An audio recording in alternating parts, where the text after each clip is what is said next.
Maka puasa, saum harus pakai kolbu.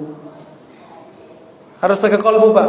Jadi puasa Bapak Ibu, ikhwan akhwat fillah, naikkan dari puasa anak-anak, puasa fisik menjadi puasa kolbu. Masih ingat hadis nisfu Sya'ban? Allah ampuni semua makhluk kecuali yang di kolbunya ada syirik dan satu lagi kebencian kepada umat Islam. Wattaqullah wa yu'allimukumullah. Takwalah kepada Allah, Allah akan ajar kamu. Kalau kita punya guru kita nggak merasa dekat sama kita, mau nggak guru kita ngajarin rahasia-rahasia? Nggak mau. Maka makna ayat ini, dekatkanlah dirimu kepada Allah dengan takwa, maka Allah akan langsung mengajarmu. Disebut dalam bahasa Imam Ghazali ilmu laduni. Laduni itu gak banyak belajar tapi dapat ilmu banyak. Ya, Nabi SAW ilmu laduni semua karena gak ada belajarnya.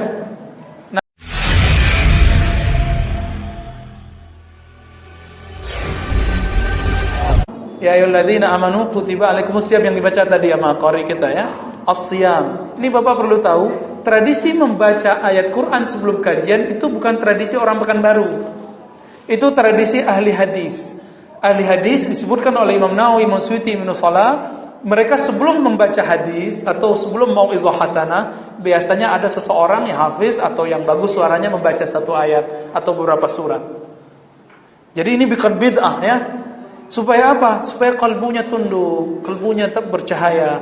Karena Nabi mengatakan nawiru buyutakum bisalati wa qiraatil Quran. Cahayakan rumahmu dengan salat dan baca Quran. Kata Imam Ghazali, rumah yang hakiki ini tubuh kita, kalbu kita. Maka membaca Al-Quran sebelum kajian termasuk sunnah ulama al-hadis masa lalu ya. Yang hari ini tinggal orang bahkan dianggap bid'ah, seremonial gitu ya. Terserah orang ngomong itu seremonial, itu nggak apa-apa. Apalagi itu menyenangkan saya, Pak. Jadi ceramah saya nggak perlu lama-lama nanti. Ya, beberapa tempat saya senang sekali 15 menit dibaca dan kita tenang, nikmat. Tapi beberapa pengurus nggak paham, dikira ini buang-buang waktu aja. No, ini bukan buang waktu. Lebih afdal baca Quran atau dengar ceramah. Quran. Kecuali ceramahnya menjelaskan isi Quran, baru afdal. Oke. Kata siyam di surah Al-Baqarah tadi itu plural dari saum. Ya. Disebutkan di situ seperti diwajibkan kepada orang sebelum kamu. Ini bukti bahwa sebelum kita sudah ada yang puasa. Orang Yahudi, Nasrani sudah berpuasa. Ini ada bocoran dari Imam Al-Jili. Apa kata Imam Al-Jili? Hindu itu adalah agama yang juga dibawa oleh Nabi Ibrahim tapi di wilayah India. Saya nggak tahu itu cocok logi itu apa, tapi ada imamnya yang ngomong. Kalau ada imamnya ngomong berarti dia punya argumentasi. Apa kata dia? Orang Hindu kan punya yang level tertinggi disebut Brahmana. Brahmana itu kata Imam Al-Jili itu adalah Nabi Abraham Ibrahim. Brahmana. Wallahu alam. Cocok logi, cocok-cocokan atau emang cocok gitu ya. Karena dalam riwayat Imam Ibnu Katsir dalam kitab Al-Bidayah wa Nihayah dan Qasasul Anbiya disebutkan bahwa nabi-nabi, khususnya Nabi Ibrahim itu punya anak banyak. Ada riwayat 6, yang disebutkan di Quran cuma 2, Nabi Ismail dan Nabi Ishaq. Ya, terus yang lain mana? Kita nggak tahu. Dan semua anaknya jadi nabi. Semua anaknya jadi nabi. Jangan-jangan yang Konghucu juga? Nah, tapi kita nggak tahu ya. Wallahu alam. Meskipun sama kayak Nabi Musa, kita mengakui Nabi Musa sebagai nabi kita. Tetap saja Yahudi tidak mengakui kita. Kita akui Yesus Isa sebagai nabi kita. Tetap saja orang Nasrani tidak senang sama kita. Lan tarda ankal yahud, ya. Orang Yahudi, Nasara enggak ridho. Sampai kapan? Tattabi'a millatahum, sampai kita ikut agama mereka. Sama, kita juga enggak ridho sama mereka kok. Benar enggak? Sampai mereka ikut kita, sama, Pak. Itu sama, ya. Maka ya sudah, kul hatu burhanakum in kuntum shadiqin. Jika kita merasa benar, datangkan bukti dan dalilnya. Itu aja. Oke, kembali ke kata siam. Berarti sebelum kita Islam sudah ada yang mengamalkan puasa. Ya. Saya pernah cerita di tempat lain, beberapa teman kita pendeta. Kita punya teman pendeta, Pak. Sekedar nanya-nanya, diskusi, kamu puasanya ada nggak sih? Ada. Puasanya enak, Pak. Habis maghrib sampai subuh. Ya, tinggal tidur aja ya. Yang penting puasa toh. Ada puasa. Ini bukti bahwa emang puasa sudah ada di perjanjian lama atau perjanjian baru. Gitu. Kalau orang Hindu, lebih banyak lagi puasanya. Di Banten sana, tempat kita tinggal di sana, orang Badui itu puasanya ada apa, wulungan apa sih namanya? 3 bulan, Pak, berturut-turut. Kalau mereka sudah puasa, kita gak boleh masuk ke kampungnya. 3 bulan. Lebih lama lagi dari kita. Nah, ini Bapak perlu tahu.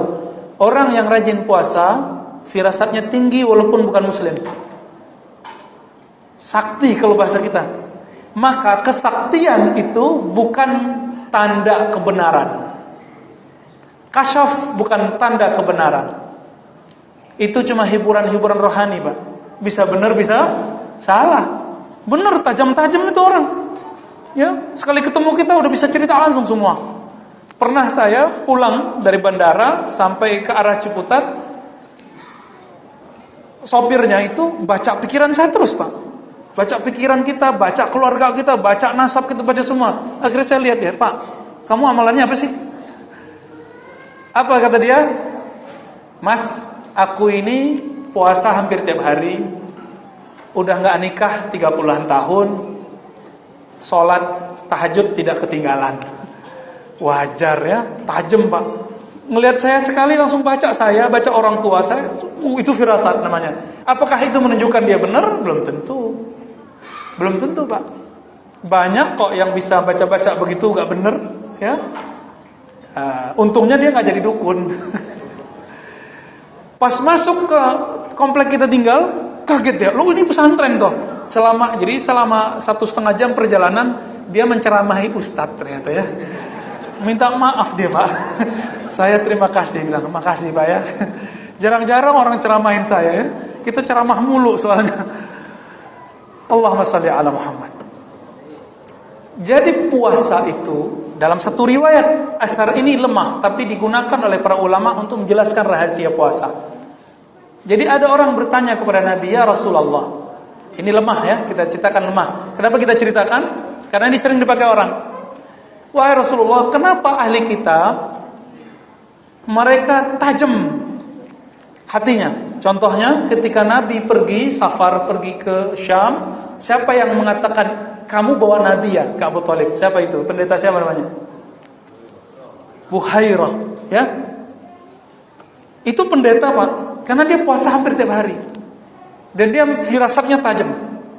Firasatnya tajam. Ya. Siapa lagi yang tajam?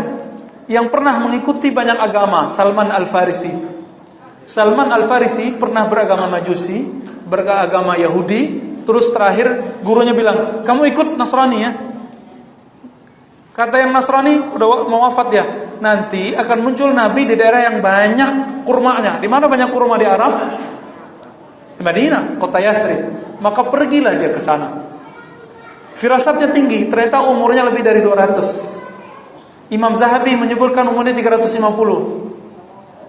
Ada riwayat 250. Saya kalau 300 susah percaya, Pak. Kalau 200 masih percaya. Ya. Di Mesir ada ulama namanya Imam Al-Aquri, umurnya hampir 150. Ada, belum lama ya. Masih tahun-tahun 50-an, Pak. 60-an, 70-an lah wafatnya ya. Nah, kembali ke saum ya. Apa yang harus kita pelajari dari kata saum ini? Yang harus kita pelajari kata saum, Nabi SAW mengajarkan cara puasa yang baru, tapi ternyata mirip juga dengan agama sebelumnya, Pak. Tadi masih ingat puasa dari kata apa? Upawasa, taqarrub ilallah, mendekatkan diri kepada Allah. Itu bahasa Sanskerta. Coba lihat, cek. Ini bukan cocok logi, emang cocok dia. Kutiba alaikumusiyam kama kutiba alal ladzina min qablikum la'allakum tattaqun.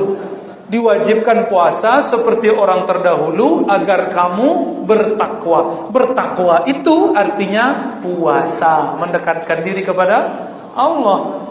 Sama nggak? Sama, Pak. Cuma Nabi SAW datang dengan syariat baru, menghapus semua syariat yang lain. Kita cek, puasanya orang Hindu beda-beda, namanya macam-macam sampai saya nggak hafal. Ya. Mereka ada puasa makan, tapi minum boleh.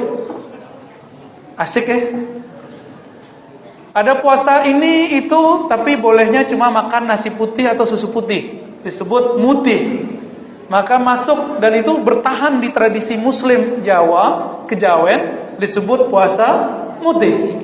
Ya, tapi beda mutihnya Kejawen dengan Hindu apa? Kalau Hindu setiap saat boleh minum yang putih-putih, Pak. Yang nggak boleh makan yang berat-berat, karbo, daging itu nggak boleh. Kalau Kejawen Muslim, dia sudah diislamkan. Berbukanya, jadi puasanya kayak kita, mulai dari pagi sampai maghrib, terus berbukanya pakai yang putih.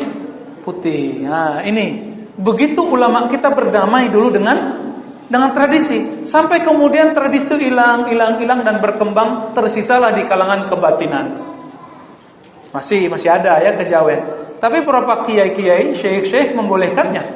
Ya. Nah, kita nggak masuk ke bab itu. Kita mau lihat bagaimana la'allakum tattaqun itu ternyata sejarahnya mirip dengan upawasa. Ya, puasa. Mirip, Pak. La'allakum tattaqun. Apa kata Allah? Wattaqullah. Gimana ayatnya, Ustaz? Wattaqullah wa yu'allimukumullah. Takwalah kepada Allah, Allah akan ajar kamu. Kalau kita punya guru kita nggak merasa dekat sama kita, mau nggak guru kita ngajarin rahasia-rahasia? Nggak mau. Maka makna ayat ini, dekatkanlah dirimu kepada Allah dengan takwa, maka Allah akan langsung mengajarmu. Disebut dalam bahasa Imam Ghazali ilmu laduni. Laduni itu gak banyak belajar tapi dapat ilmu banyak. Ya, Nabi SAW ilmu laduni semua karena gak ada belajarnya. Nabi pernah sekolah gak?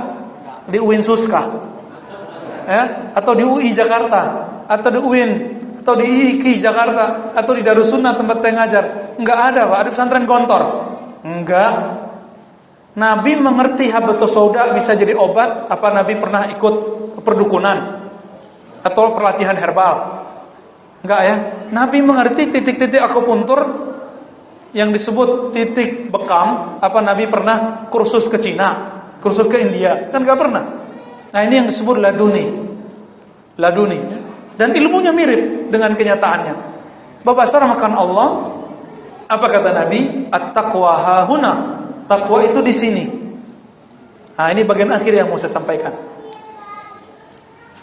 Puasa kita jangan lagi sama dengan puasa anak kecil. Ya, anak kecil ini gimana, Pak? Puasanya lapar dan haus. Masih ngeluh nggak anak kecil? Maka puasa kita nggak boleh ngeluh. Puasa kita harus taqarrub ilallah, harus taqwa bil qalbi. Jadi kalau diterjemahkan, berpuasalah kamu agar takwa, maksudnya berpuasalah lahir dan batin pakai qalbu. Gimana kalau pakai qalbu? Jika kita tidak mau berbuka dengan yang halal di rumah kan halal makanan kita, maka jangan rusak puasa dengan memandang yang haram. Jangan rusak puasa dengan mengatakan yang haram. Hati-hati, ini masih zaman sensitif politik. Jangan banyak komen-komen yang tidak benar. Apa kata Nabi? As-siyamu junnah. Puasa itu junnah. Apa arti junnah? Junnah itu tameng, penutup. Jadi junnah jin itu mirip, Pak. Junnah jin, jannah mirip-mirip. Junun. Ya. Junnah penutup, tameng, penahan. Kalau jin ketutup dari mata nggak bisa lihat. Kalau jannah fala ta'lamu nafsum ma ukhfiya lahum, surah Sajadah. tidaklah tahu seseorang apa yang disembunyikan dari dia, dari apa? Dari janji-janji surga, kenikmatan surga, jannah. Kalau junun, akalnya ketutup, Pak. Junun, kita sebut majnun orangnya. Sifatnya disebut junun. Junnah, ini tameng. Begitu kayanya bahasa Arab. Beda maji, berbeda, Pak. Kalau bahasa Indonesia, ya kita banyak minjem soalnya, jadi biasa aja. Saya pergi nanti, sekarang, besok sama aja. Ya, bahasa Arab kan beda. Azhabu, zahabtu, ya, izhab, udah beda macam-macam. Ya. Begitu kayanya bahasa Arab, wajar Allah memilih bahasa Arab sebagai bahasa wahyu. Nah, kembali ke yang tadi. Maka puasa, saum harus pakai kolbu. Harus pakai kolbu, Pak. Jadi puasa Bapak Ibu, ikhwan akhwat fillah, naikkan dari puasa anak-anak, puasa fisik menjadi puasa kolbu. Masih ingat hadis nisfu Sya'ban? Allah ampuni semua makhluk kecuali yang di kolbunya ada syirik dan satu lagi kebencian kepada umat Islam, kepada sesama saudara muslim. Kebencian. Itu orang kolbunya enggak puasa. Maka dikatakan di hadis itu, di hadis yang sama, ya, puasa itu junnah, tameng. Gimana maksudnya tameng? Jika kamu diajak seseorang, kata Nabi, untuk bertengkar, ya, terus dicaci maki, ya, idza syatamahu aw sabahu, jika orang caci kamu, ngajak kamu perang mulut, aw qatalahu, ngajak tengkar, falyaqul inni shaim, katakan aku puasa. Jadi di hadis itu ngaku puasa bukan saat diajak makan, Pak, tapi saat kita lagi diuji emosinya. Emosi itu berkaitan dengan fisik atau kolbu. Kolbu, ya. Jadi nanti kalau masih ada orang bentak-bentak atau ngebel kenceng-kenceng pakai motor, pakai mobil, itu nggak puasa, itu yang nyetir, ya, nggak puasa kalbunya. Nah, hati-hati. Di rumah istri aja nggak disentuh, ya, nggak diperhatiin, auratnya aja kita nggak berani lihat, ya. Keluar ada yang bening-bening, roknya kurang panjang, krisis kali, ya, kita liatin. Di rumah halal nggak kita pegang, nggak kita liatin. Di luar kita pelototin. Ini namanya puasa bukan pakai kolbu, ya. Maka dikatakan dalam hadis, ya, hadis Nabi sallallahu alaihi wasallam, ya, jika kamu berpuasa fala yarfus wala yaskhab. Yarfus itu berkata keji atau berbuat keji atau memandang yang keji. Yarfus termasuk, ya, jorok, vulgar itu masuk. Nonton yang hot-hot itu, ya, yang blue, ya, macam-macam itulah, ya. Kayaknya ada yang tahu tuh, ya. Maka yang puasa masih melihat itu puasanya rusak. Kalau rusak, ini air tadi dihudangin Ustadz imam kita ke saya, ya, saya jadi malu, Pak. Di dalamnya ada semut. Saya berani minum nggak? Berani minum nggak? Kalau perlu saya tersinggung, Pak. Ya? Jauh-jauh ke sini ngasih air ada semutnya lagi. Ini orang ngejek kali, ya, gitu. Tapi Allah nggak sebaper itu, ya. Tapi Allah, kalau saya makhluk tidak terima ada persembahan yang ada semutnya, bagaimana Allah bisa terima puasa yang dia meninggalkan yang halal lalu melakukan yang haram? Gak diterima, Pak. Itu sebabnya pas berbuka, ya, Imam Ghazali mengatakan mau cek puasa orang diterima atau tidak, pas dia berbuka balas dendam atau bukan, ya. Kalau dia balas dendam berarti dia emang baru puasa fisik. Tapi kalau dia santai, tenang, ya, nah, maka amalan sebelum berbuka salah satunya istighfar, Pak. Minta ampun, ya Allah, ampunkan aku jika puasa seharian ini kurang sempurna di mataku, kurang sempurna di telingaku, kurang sempurna di lisanku, kurang sempurna di seluruh tubuhku dan batinku. Ampunkan, ya Allah, baru, Pak. Itu doa nunggu. Doa nunggu. Biasanya Allah ampuni, ya. Masa Allah enggak ampuni? Allah mengatakan, ya, dalam hadis qudsi, tubu ilallah, bukan ini, ya, innallaha, sesungguhnya Allah yatubu, menerima tobat hambanya malam yugharghir, sebelum belum sampai ke rohnya sampai di sini. Jadi mau siang mau malam sama aja. Bapak saudara Allah ikhwan akhwat. Jadi nanti puasa jangan lagi puasa anak kecil. Mulai puasa pakai qalbu. Baru nanti la'allakum tattaqun. Jadi kalau dibahasakan, berpuasalah dengan takwa, yaitu dengan qalbu, sehingga kita berhak dapat maghfirah. Baru pas di hadisnya dikatakan man shama ramadhana imanan wa ihtisaban. Coba lihat, ghufira lahu ma taqaddama min dzambi. Ini sering dibaca tapi kurang dijelaskan. Siapa yang puasa imanan, iman di mana? Di qalbu. Ya, berarti berpuasa pakai qalbu, wahtisaban, penuh rasa harap ridhonya, pahalanya di qalbu atau di dengkul? Di qalbu lagi. Baru ghufira lahu ma taqaddama min dzambi. Ini yang disebut puasa orang bertakwa. Saya doakan semoga yang hadir ini mulai berlatih puasanya level puasa qalbu. Gak usah pakai teori macam-macam ya, udah gitu aja. Puasa pakai hati, puasa pakai qalbu. Kurangi lagi bid'ah-bid'ahin orang ya. Kurangi lagi sibuk dengan aib orang.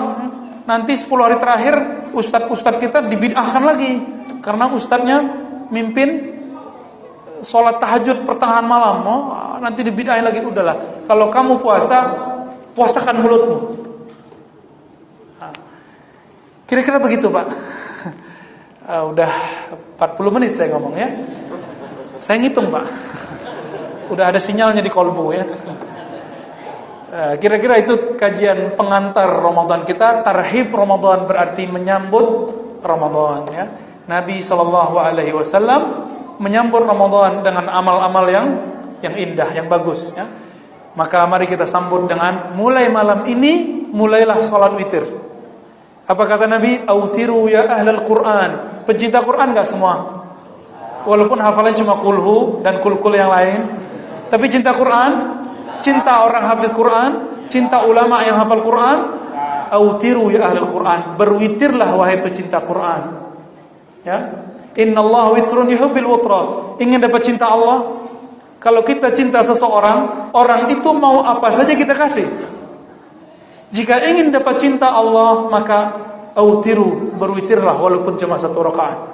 Witir itu bukan khusus bulan Ramadan. Nabi bulan Ramadan 11 rakaat. Kita gimana? 1 rakaat aja cukup ya. Minimal ada hubungan mahabbah antara kita dan Allah. Kalau sudah istiqomah witir, rasakan hebatnya nanti. Kadang-kadang baru terbersit Allah sudah kasih. Seperti anak kita melihat dia ngiler ngeliat anak kecil makan ya. Makan apa? Makan es krim. Udah berapa hari kita nggak kasih dia es krim. Akhirnya kita bilang, ayo nak, sini nak. Kita ajak dia. Belum ngomong. Istrinya bilang, Mas, itu bagus banget bajunya Mas. Ya, Bang, itu baju kebayanya keren banget Bang. Ayo sini beliin deh gitu ya. Nggak perlu diminta. Maka Nabi SAW mengatakan afdalud doa alhamdulillah. Doa yang paling tinggi adalah ekspresi syukur alhamdulillah. Dan saya menemukan orang yang paling syukur itu orang yang banyak puasa dan saat pertama meneguk air.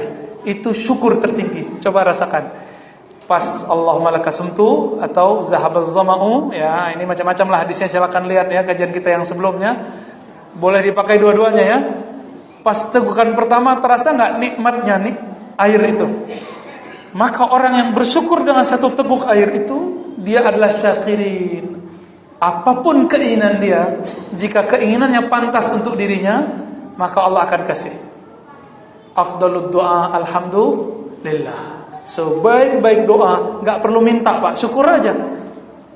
Jadi tidak semua doa itu meminta. Itu juga sebabnya melazimkan baca Asmaul Husna udah lebih dari meminta apa saja. Kira-kira itu Bapak Subhanahu Allah. Di next time nanti kita bahas Asmaul Husna. Ya, setelah Ramadan kalau umur kita panjang, kajian Asmaul Husna. Insyaallah di sini ya. Ingatin kita nanti insyaallah. Baik, di situ Ustaz.